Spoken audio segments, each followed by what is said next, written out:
That is Atlantic TV, the home of TV revolution. And of course, in our studios right here in West Coast region, that is Farato. Well, once again, we are Atlantic TV, the home of TV revolution. We are located in the little smiling coast of Africa, that is the Gambia. And our studios in West Coast region side of Gambia, that is Farato, West Coast region. Thank you very much. Welcome again to another exclusive interview. Of course, my humble self, Big Sam, and my guests today are from, of course, Leigh Busso Production and Entertainment here in the Gambia. Well, thank you very much. It's Atlantic TV, and the real name is Bakary Manneh, aka Big Sam. Thank you so much. Exclusively, we'll be talking to the Leigh Busso Production and Entertainment. And of course, I start from my right, and of course, on my right here, and that is no other than the one and only, of course, that is Alhaji. Alhaji Leigh. Alhaji, thank you very much, Alhaji. And of course, Muhammad, aka teacher, all the way on my left. Yeah. All right, Alhaji, for the benefit of my viewers, welcome to Atlantic TV. Thank you very much to be here today at Atlantic TV. My name is Alhaji Leigh, and from Bakau, from Leigh Busso Production and Entertainment. If you hear Leigh Busso Production and Entertainment, your minds go straight to the Holy Family Band. Yeah. Yeah, that's why we're here today. Yeah. That's the trademark. And of course, thank you very much, Alhaji. And now we go to Mohammed. Mohammed, welcome to Atlantic TV. Yeah, good afternoon to all viewers watching us all around the world, from Gambia, America, Asia, anywhere in the world. I can say good afternoon to you all. And my name is Mohammed Lamin Gomez from Leigh Busso Production and Entertainment, right in the heart of Bakau, Newtown. Thank you, Mr. Gomez. Mohammed, welcome to Exclusive. And this is all about it. Well, we will go to our first Alhaji Leigh, who is the CEO and the producer, of course, of Leigh Busso. And Alhaji, you talked about a little bit. Let's browse that through. The link between Leigh Busso and Holy Family Band. Can you break that down a little bit? Yeah, when we talk about Leigh Busso Production, Leigh Busso is our surname. That's Leigh. And when we talk about Holy Family Band and the whole band members, I could say that 90% of the band members, they are all from the Leigh family. That's why, like, we use the Leigh Busso Production and Entertainment for a production, and you have the Holy Family Band inside Leigh Busso Production. Oh yeah. So it's just like here we have Atlantic Media House. In Atlantic Media House, we have the TV, we have the radio, we have the sound system, everything is connected. And then I think, Alhaji, when you talk about Holy Family Band, the whole Gambia, it clicks. Exactly. Yeah. So is that the job that Holy Family Band do? It was something that just come out? Yes, that's what we were doing before, even past years. That's what we're doing. But right now, the Leigh Busso Production is coming in to uplift the young generation, the young artists that are coming in. So that's why we're using that. Like the Leigh Busso Production is the production area. And the Holy Family Band is the band area. Then if we recruit the young talented artists from the grassroots, then from the production, and then from the production, you go into the live. To the live. Or I will talk about it. Well, but I know them new guy today, you know. She you kalam Alhaji Sadinga wara news. We are live coming to Atlantic TV. Wow. Suma guy mun na wone danaka mu ngi leen nuyu. Okay. Si sen tour ak sen santa. Ñun la wa Leigh Busso Production and Entertainment baye ko Bakau, Newtown. TV Atlantic TV, the home of revolution. Understand that pour indi leen amal xam nga si wàllum entertainment, because of when you talk about entertainment dafa yaatu. Why when you talk about the core roots of the entertainment industry in the Gambia, mun naa wax ne comme ñun la. That is Holy Family Band.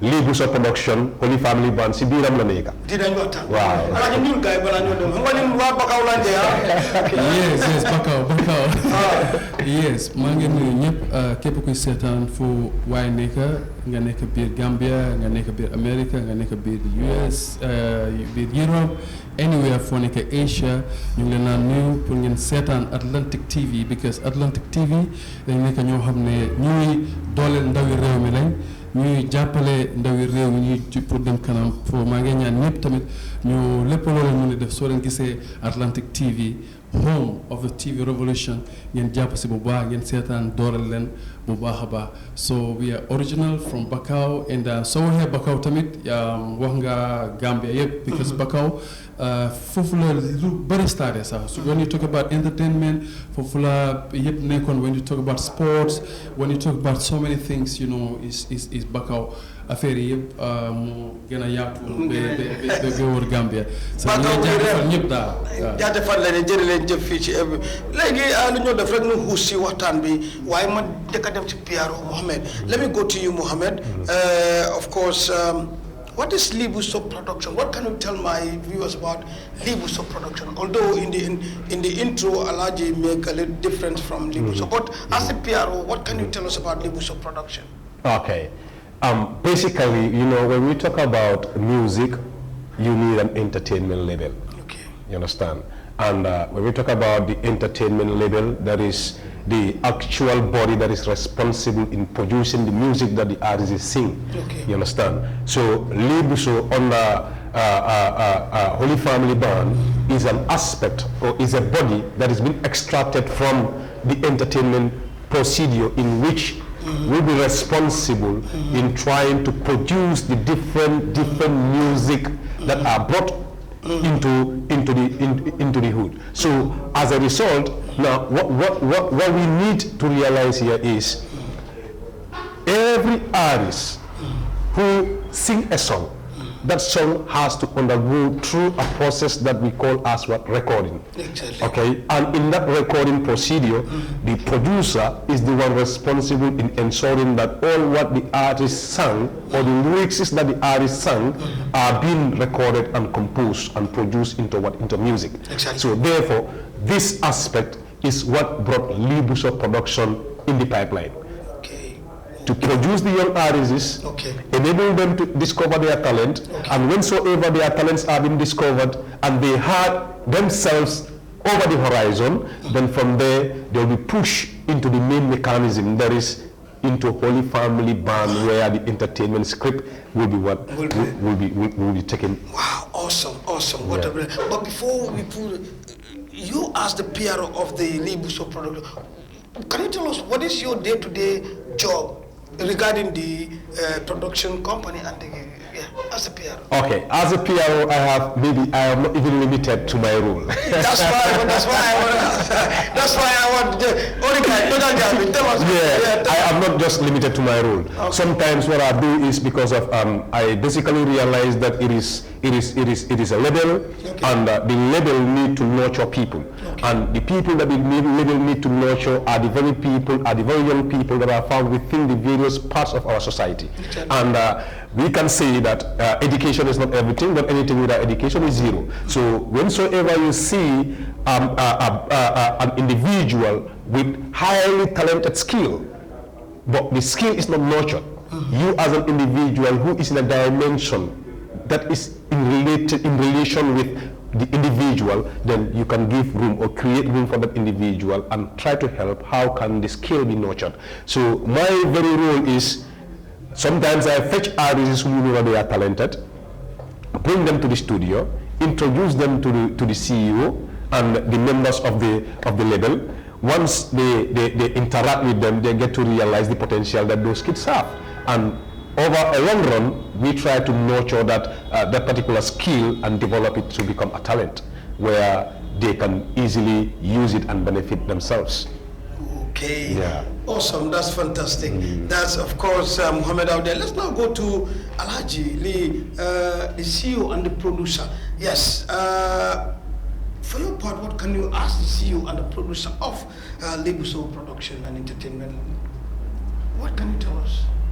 Yes, for me, I think I have just little to say because I've been in the scene for a long time. Yeah. So if I just want to say something, like it's just like I'm repeating so many stories because many people in Gambia and outside Gambia, largely for music in the music industry, Yeah. you know, producing artists for a long time. Even yourself, you know about it. Yeah, sure. Very You well. know, so it's just like I'm using my my talent. I'm using my like what God gave me to help the young generation to become somebody or to become something else tomorrow.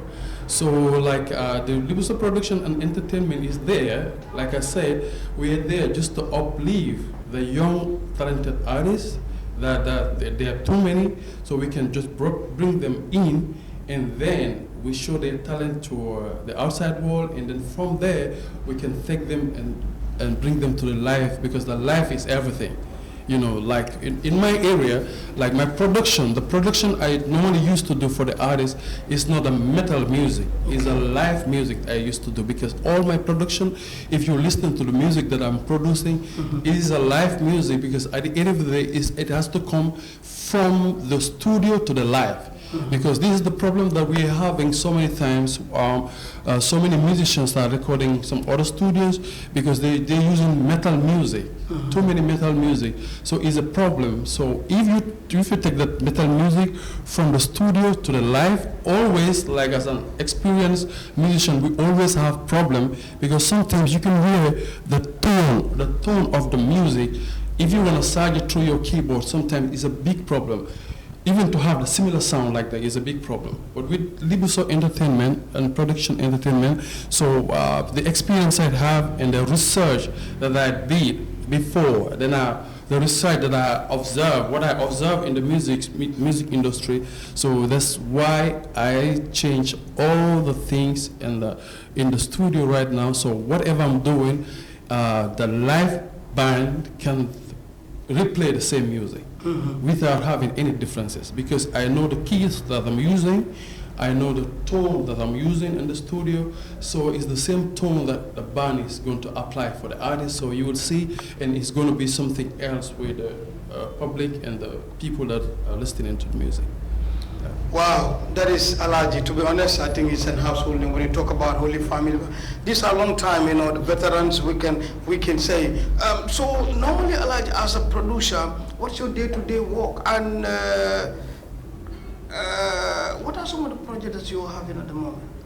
Yes, we like Leigh Busso production is not only like Nene Jali Suso was on my level. Okay, okay. Yeah, she is even still in so my level. that's a level, that's your level. Yeah, that's a level. The Leigh Busso production is a level. Okay. Yeah, so Nene Jali Suso, we had one album that we did 2 years back. It's from the label, and then we are working another album for her. And then, so Leigh Busso Production and Entertainment is doing different things. We are organizing festivals. And the festival that Leigh Busso Production is doing is not only based in the music area, is we are just expanding everything through even health area. Okay. The festival that we did in 2023, it was like help the maternity hospital. Okay. So the things that we have. That means you engage in festivals, and also you are level that you have some artists that coming through. Yes. But for the festival, for the festival, it's an annual stuff or how? Yeah, we do it every 2 years. Every 2 years. Oh, it's a final. Yeah. Okay. So that's what we do. So and we still continue doing that. So the funds that we are having through the music, so we're extending, going to the hospital and donating the hospital, the areas. So it's like, it's not only based on the music by side, but we're expanding our things, beyond that. So we are having some different aims and objectives that we're doing in the future. So as a producer, what did Alaji do?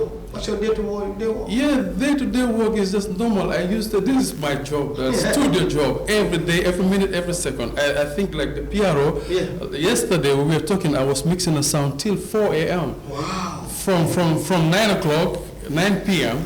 till 4 a.m. 4 a.m. I am in the studio. And here you are? Yes. So if I move from here, that's my routine. I have to go back to the studio. I have some other jobs that I'm doing, so this is that's my job. Yes. So that's Alaji Diadablo. Let's go back to Piaro. After you to the junior to the okay, no problem. Alaji, yes, well, I know them to all of you. You can tell us a little bit about some of the project that Leigh Busso is into, and then Alaji did said, in fact, there were artists on your level, and some of the vinyl concert that you do. If going by that, I think maybe 2025 should be another one. Tell us a little bit about, structurally, I think Leigh Busso Production and Entertainment is a well-professional label, because we operate based on structures. And efficiently, the last 2 years, probably we get to realize that, we screen some of the major challenges within our society. You understand? Because we established a body to serve the society. And once you establish something to serve the society, you must know what the society actually needs. Obviously. So definitely we made on a such survey, and we find out that there are major challenges in our hospitals. And these challenges that we had in our hospitals are not minor ones, they are major ones. Because when we come to women maternity, I think that's an important area or dimension that has to be put in place so that it can help the women during their labor. We all pass through that particular stage, and we know how vital it is. So that's why we come up with the first agenda that I think as a label, if we want to help or serve or give back to the community, what should we do? Where are the areas that we have to operate? So that was the time that we come up with the mind that, well, we always have challenges in our hospitals when women are delivering. Sometimes they find it hard to even have bed sheets. Sometimes they find it hard to even have fabrics to even cover themselves. Sometimes these sanitization materials also become a problem. So we say, well, come on, let's establish something, and we dedicate it to them. That's how the Sulu Festival idea came about, and we in turn give it a mandate to be called as Healthy Maternity in Hospitals, so that every individual within our society will know the outcome of the project. That is Sulu Festival. Whensoever it is organized, the idea behind it, the concept is the progress that comes out of it will be invested into the hospital, so that those problems can be addressed. Okay, that is another part. Then on the other part is, hence I told you that sometimes I run within and around the society to fetch those individuals or those people who are gifted with the stuff of being musicians, and yet still they cannot discover their talent. And we find out that in our societies we have different type of individuals.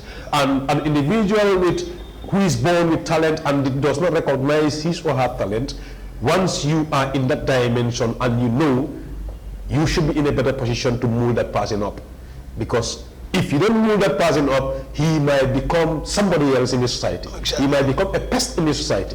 You don't even know what that individual might end up behaving in the society. He can be a thief, he can be a criminal, he can be whatsoever. So seeing that particular talent in those individuals, you sour them out, salvate them, and give them something that can easily make them realize their potential. I think that is also another aspect that we see or deem necessary. Okay. So the third one on the pipeline, as I said, is behind every movement there must be people who should be in support.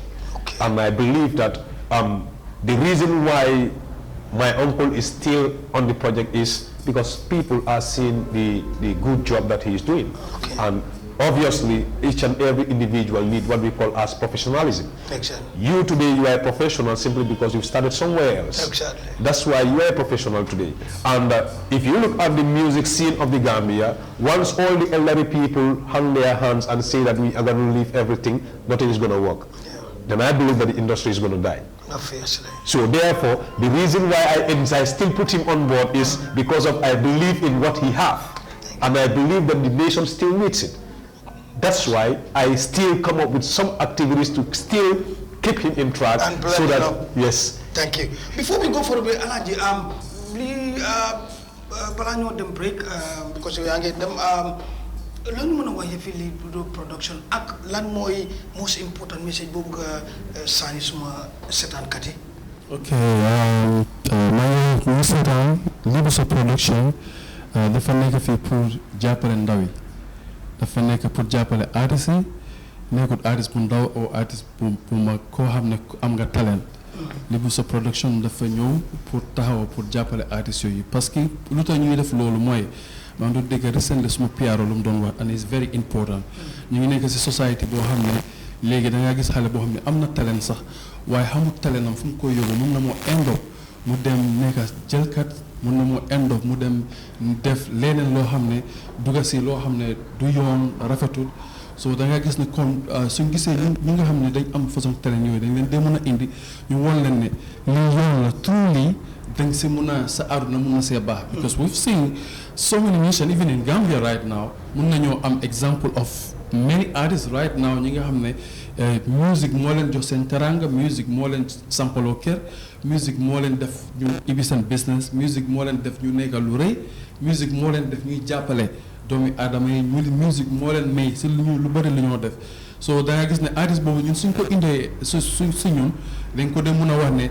seetal si diw sangam seetal kii ak kii ak kii ak kii ak kii su ko defee mun a jàng si loolu nga gis ne ñun dinañ mun a jox artiste boobu noonu doole su ko defee ëllëg artiste boobu noonu su nekkee génn na sax suñu roon ñun loolu la ñoo ñaan yàlla dina mun a jàppale famille dina mun a jàppale boppam dina mun a gis boppam si high level so Leigh Busso production loolu moo nekk tànkam mu jóg pour jàppale ndaw yi te nekkul rek only dañ daa defar production dinañ la woon tamit comme woon la ne kon music nekkul dugg studio wéy rek la am na ñoo xam ne ñu ngi fa baan lañ si Holy Family lañ nekk so music bu ñoo defar si studio bi dinañ la indi yow artiste bi even amuloo experience boobu dinañ la indi si live bi as time goes on di nga dem ba understand nañ la war ne ni nga war a wéyee fii nga war a def ñu ngi am loolu yépp we have all those stuffs so da nga gis ne comme Leigh Busso production dafa nekk loo xam ne dafa am full package bu taxaw kon nu ma ko waxee soo waxee Leigh Busso production rek wax nga Holy Family te Holy Family soo ko waxee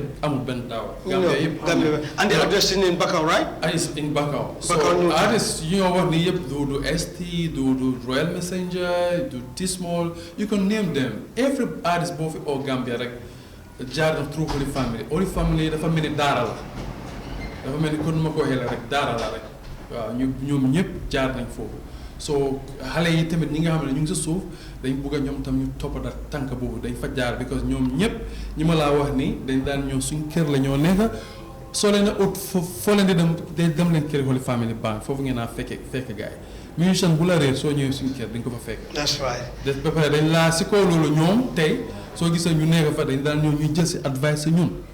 ñu leen di wane nii nga war a def nii nga war a def non sa show nii nga ko war a defee nii understand nga because ñun ñoo leen fa jiitu woon. ñoo leen fa ay non. waaw so léegi. Holy Family Band yeah. Alhaji jërëjëf thank you so much we go for a break and when we come back of course the PRO still stay with me but we have the artists under of course Leigh Busso production and entertainment will be with us we go for a break and then we'll be right back stay tuned.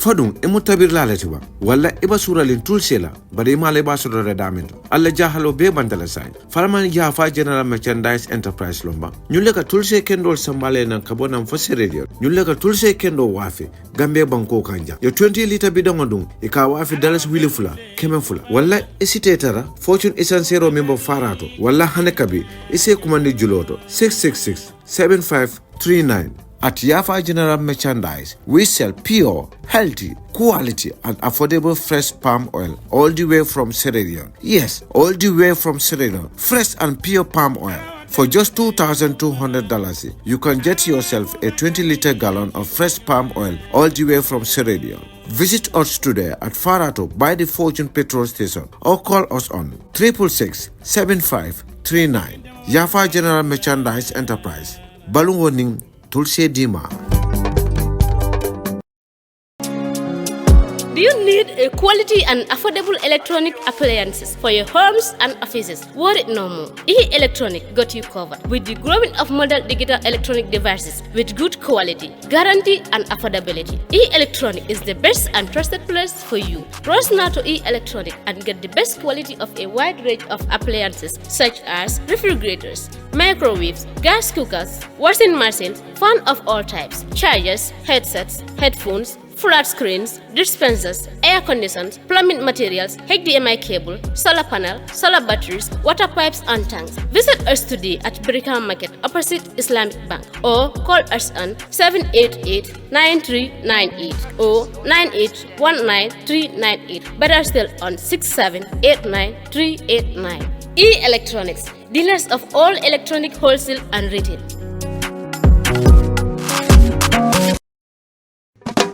Well, thank you very much. Welcome back after that commercial.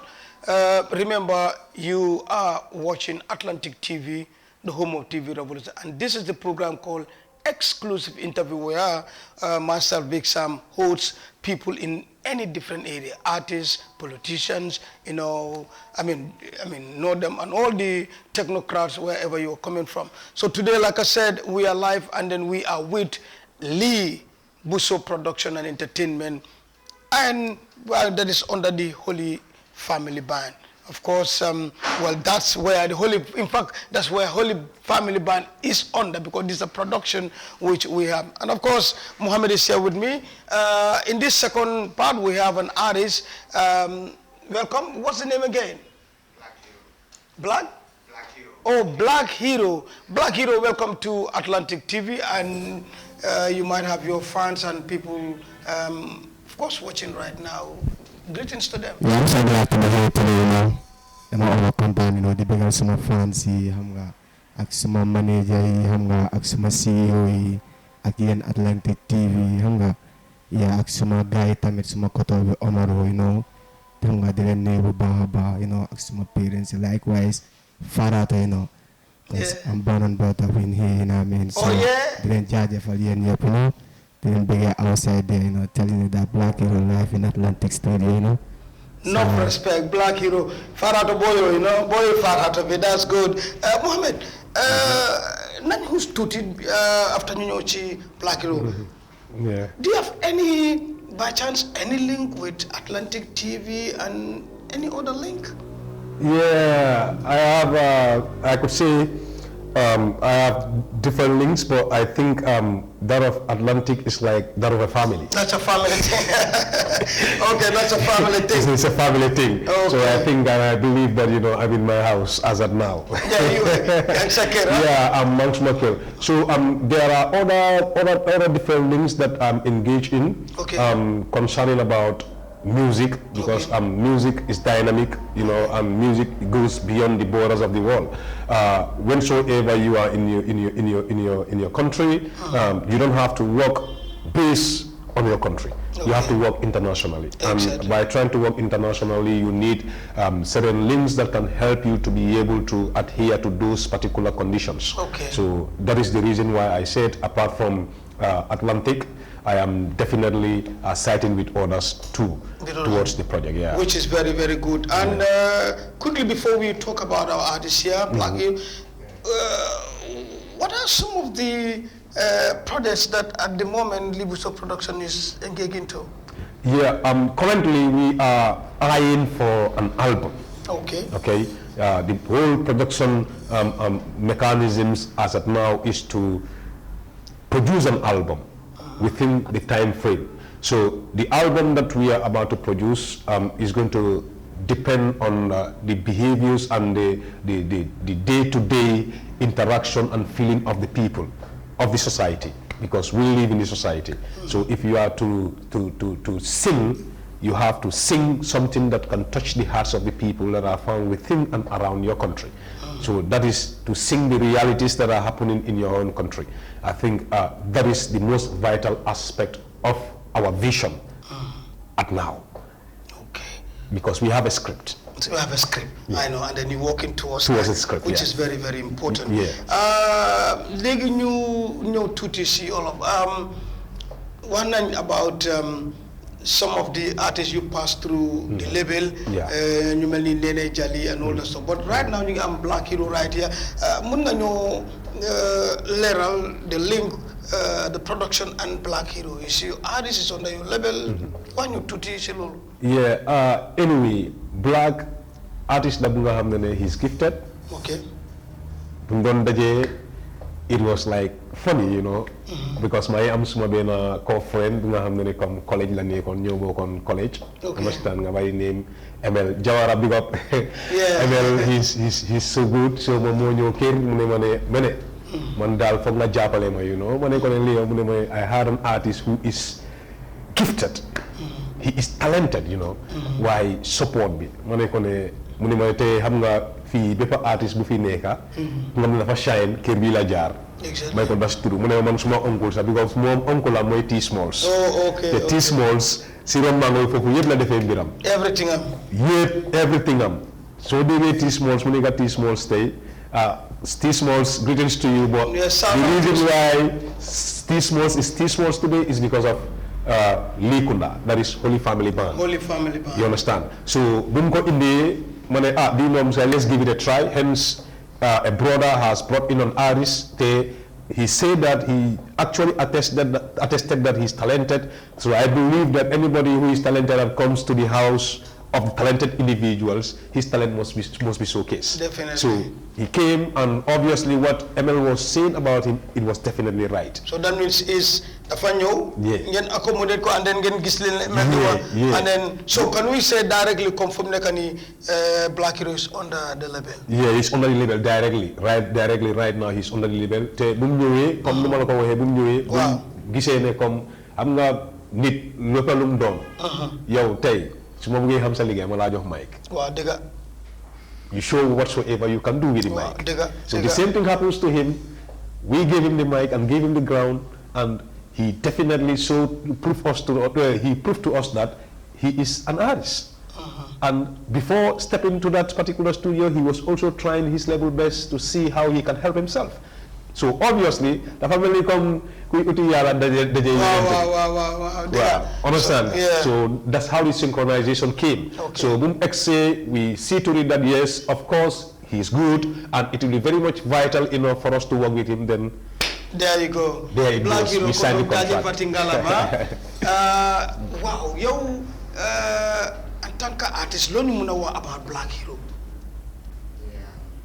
Yeah, Black Hero is an artist, but you know, representing the whole Gambia, you know, it's my own country, you know, and then, you know, most likewise in F-Town, you know, because Rose before Jiggy, hang out more music, you know, before Jiggy, I started from here, you know, yeah, so, and then I'm still on it, you know, I mean, just still trying my best, you know, to do my thing somewhat, and then, but I'm seeing impact, but still, you know, alhamdulillah, I give thanks since Monday Holy Family Band, you know, Leigh Busso products and entertainment, you know, they give me so much access, you know, to, you know, see myself in another level. I appreciate that, you know what I mean? I really appreciate that, you know, because you know, I was doing my things, but, you know, it was somehow, you know, understand? Because I'm like, no one stands alone, and doing things you need, you know, branches. I'm not my way, I need your hand, you know. You know, the direct position, right direction, you know, for them. Yeah, so that you make sure that you get you are there at that level, you know. So this is what we are come ladon utidal, you know, for a long time. So yeah, that's no matter guys. So alhamdulillah, we start working. You know, things are going good. You know what I mean? You know, no problem.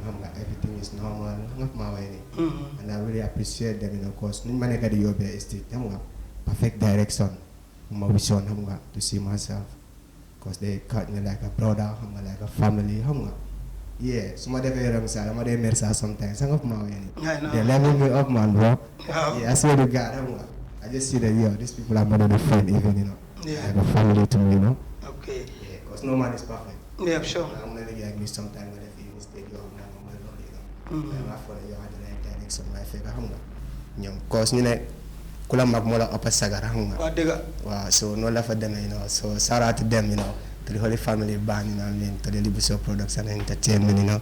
I'm so glad to be here today. Yeah. You know, this is my first time to be in Atlantic TV, so so thank you too. You know. Okay, then Wally, being a done them solo, or let's say Yangi way, but Amulo one the Taseulo come producer, many Leigh Busso production and all the stuff. Nakala Arvin Melon CEO at Leigh, how? Yeah, Leggings quite a bit different, you know. When Nakala won Nakala won. One, it was somehow hard on me, you know, because of, you know, I was with another. Okay. Yeah, I was with another level, but I'm come you sign on, but okay. It doesn't work, you know. My what's the name of the Lockdown? Yeah, Lockdown Production and Entertainment, you know what I mean? I think it's brother Zanu. So I was working with Zion Pro, you know, but that level doesn't go well. I'm coming to begin, you know. Because after Kunibugona, Kumuma level, he was, you know, he was aiming to help people, you know what I mean? He was aiming to help artists, you know, but after circumstances, you know, you get a see way we have. So after, but it was hard, you know, I don't want us to move. But it was a little bit out. So, to say, how was it? The difference, tell us a little bit. Yeah, the difference, like you must this big impact, bro, you know, I'm seeing myself to another place, you know. Yeah.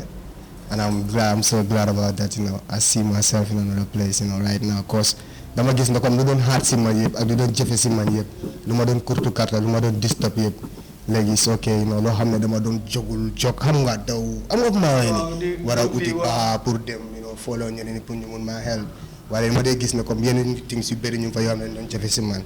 Now I have people who are standing for that, xam nga. So I'm so glad about that. Alhamdulillah, yeah. Well, Black Hero, at the moment, Leigh Busso production is Lolo neka delegate right now. Yeah, right now. You get studio or you get them on Holy Family and you play. Yeah, you both sides. They teach, you know. They are teaching me both sides. Because you might teach instrument, anything about music, that you know. They are making it understand. Level anything because of they have bands, okay. And they don't play anywhere, you know. Then I'm different. You know, the Holy Family, that you know, it's like a router for music, you know what I mean, bro. Okay. Whatever you need from music, it's in Holy Family, you know what I mean, bro. So from instrument, live band performance, to the studio recording, and promotion, to the promotion stuff. Yeah, bro. Come music that Losi Bugarega, they got it, man. It's a family, bro. University. They don't need support, you know what I mean? They need support, you know. Yeah, man, because they are there. They are here for the country, man. They are here for Gambia, you know, and they've been representing Gambia. I think Gambia, a lot of them come Kuhamud Holy Family, dal, you know. Maybe Yagulosi music scene be dal, you know what I mean? Yeah, why could Yagasi music scene be, you know, Holy Family band, you know. Because a lot of artists in Negative Boomfield right now, all of them, they have gone on that Holy Family, So give thanks, they are doing great, you know. So they need support, you know. Let's talk about this. Let's talk about it. Right now, Solar Black, you have to pass through Leigh. Yeah, you have to pass through, you know, Leigh Busso production. Stuff also for whatever you need from me, you must go from them, you know what I mean? From them. Yeah, without them, sorry to say, you know. Let's come to Mohammed. Mohammed, what is the most important message you want to send across to my viewers and those linking right now watching Atlantic TV? What would it be?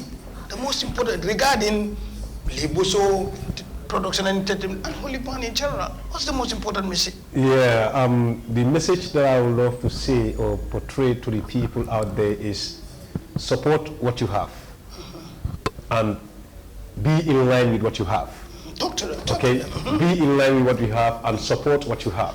Because as the saying goes, no matter how a stick stays or remains in water, it can never turn into a crocodile. Never. No matter who you are, you can never become another nationality. You can only be a Gambian. So be in supportive to the Gambian initiatives. Whatsoever a Gambian established and you believe that it is instrumental, just give it a support. Put it a hand. Even here in Atlantic TV, we need support. Atlantic TV also needs support because it is a nation-based thing. It is a Gambian who owns it. So what I have to say is, let Gambians help their fellow Gambians. With this, I believe we can progress. We all have to progress together, but we don't have to progress separatively or progress in differences. No, we have to progress as an umbrella because we call ourselves as Gambians. That is the first message that I would say. And the second message that I have to the audience is, check out for him. He's going to make waves in the industry, and it is not a joke. And him is who? Black Hero. Black Hero. Check out for him. Check out for Black Hero. Check out for Black Hero. We're coming back to you, Black Hero. A second a cappella. Yeah. So after that, you final one because we are out of time. Bala Muhammad Dikonyoti. Okay. Any short a cappella. Alright. Okay. It's like Alatu lolo nga fu mune bentol la jang ñoo doku woni ñoo korte wala bentol la jang mbele wulu tajam bala fati jang ni fata foire yakone buke baden kun na jang ala fo man saye doku katu fenti jang na fonse foire ya bay ku wa manyan na jang jawara jamano fo sa fo man sa ten na jang ni diamute se sorong afte ne la jang ma respect ghost de kunta kinte sembe ten na jang wana live and die for my people doku ten na jang e place all di foreign la space ten na jang Hanisen na kuwal keno dame woman sat na janga dale yele man sa doye sambanang dale yele man sa doye falin nang dale yele man sa doye sindi nang katu man sa mumbeja man fenken na jang hey seru nga fonye malan jelle seytan nang jelle dipor na mo jelle fatan na jang jamal tata futa balole siyatan na jang sam wasam fondin ke sa ya kumbo warta jang man sa bejam man sa man sa kubon na jang ay si bina jang di million alle na ta jang ay si ko di man na fen na jen na jang ko sista ko la salary man fen na sang yo macho you know balaga finally what time you jena balaga taga to guy. Yeah, shout out to everybody, you know. Shout out to everybody, you know. I'm so glad to be here, you know. Shout out to you, Atlantic TV, you know. Shout out to, you know, Holy Family Band, likewise my people, you know, manager, you know, and teacher, Omzo, you know, Uncle Habs, Brother Lai, you know. Shout out to everybody, you know. Shout out to the whole level, you know. And shout out to the F-Town. No, fresh. F-Town is Black Hero, you know, it's Farato. Farato, oh, that's where we are. That's where we are located. Shout out to everybody. You know. No respect. PRO what you just attack Balanyo them. Lisa Kaju Mutin be ak Langabuga was Mudikati. Okay, my world Degulukati coming tomorrow, Farato, we're gonna splash it up. Tomorrow, yes. Farato is the first store that we're hosting for the fans of Black Hero in Farato, and it's called as a pre-song album release because they were in a haste to hear from him based on the little stew that we are cooking. So we just want to dish them a little out of that. So come tomorrow, Farato. We are coming Thursday, Black Hero pre-song album release along with Atlantic Sound. We're gonna make the place scattered. So I want you all to keep on following. I want you to keep on following, you know, Black Hero on all social medias. You understand? You'll get the newly dropped songs, and at the same time telling you that Farato tomorrow the event is gonna take place at Fame Hall Garden. Fame Hall Garden in Farato. A new place in town. New place in town. So come one, come all, come rush and witness the first ever show of Black Hero in Farato. But until then, shout outs to Atlantic TV, the home of revolution. You know, as a revolution we bring changes, and these are the changes that we bring in. Thank you. Atlantic, so glad. Check out. Well, thank you so much, and that does it for the exclusive interview with me, myself, Big Sam International. Bakary Manneh is the full name.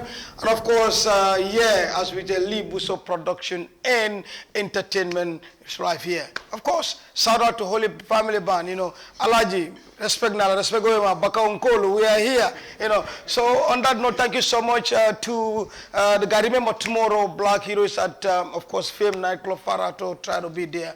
And also thanks Edward, Sehu, and Rocky B International, and of course, from me, Big Sam, thank you so much. Until we come next time on your way, it's exclusively my show. See you, bye.